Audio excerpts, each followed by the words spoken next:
La liquidation judiciaire de l'entreprise française Camaïeu met en difficulté une bonne partie de l'activité textile au Maroc. Alors, c'est une nouvelle qu'on apprend par RFI, ce n'est pas une bonne nouvelle, mais elle met en avant ce nom de Camaïeu, C-A-M-A-I-E-U. Un nom propre dans ce cas-là, puisque c'est celui d'une entreprise, enfin qui dérive d'un nom commun français. Nom commun, c'est-à-dire substantif, nom qui n'est pas si fréquent, c'est-à-dire qu'une certaine façon, il n'est pas si commun que ça.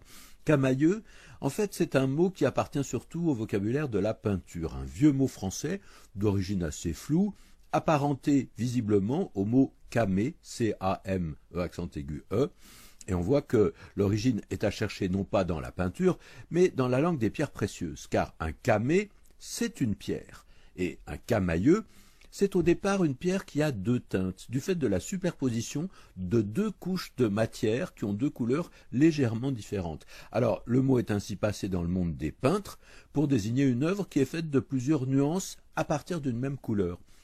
Et au départ, c'est une œuvre qui est toute faite de gris, de blanc et de noir. Alors ensuite, on a admis d'autres teintes. Et aujourd'hui, on parle surtout de camaïeu pour désigner les couleurs d'un habillement. Un camaïeu de bleu, un camaïeu de vert. C'est-à-dire quelqu'un, par exemple, qui a mis, pour être élégant, une chemise vert d'eau, un pantalon vert amande et un pull vert foncé. C'est tout un nuancier qui se décline comme ça.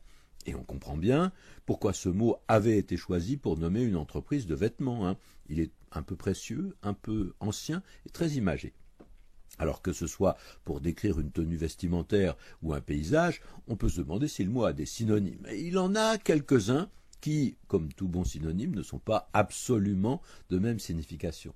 Alors, de même qu'on parle de camaïeu, on peut parler de dégradé.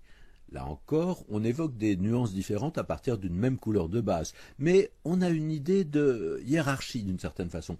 On va du plus clair au plus foncé, ou même, plus souvent, du plus foncé au plus clair. Comme si on allait en fait vers le blanc, vers l'absence, vers la disparition. Au bout du dégradé, on n'a plus rien, on ne voit plus rien. C'est comme une évolution, mais linéaire.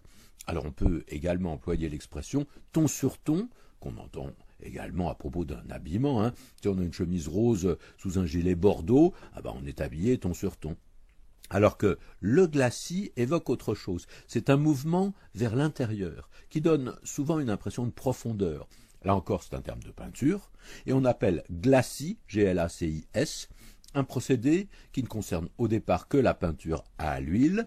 On recouvre une couche de peinture sèche d'une seconde très fine qui, par un effet de transparence, laisse apparaître la première. Mais enfin, les deux feuilles superposées peuvent être de couleurs différentes pour obtenir un effet. On a quitté l'univers du monochrome qui caractérise davantage le camaïeu ou le ton sur ton.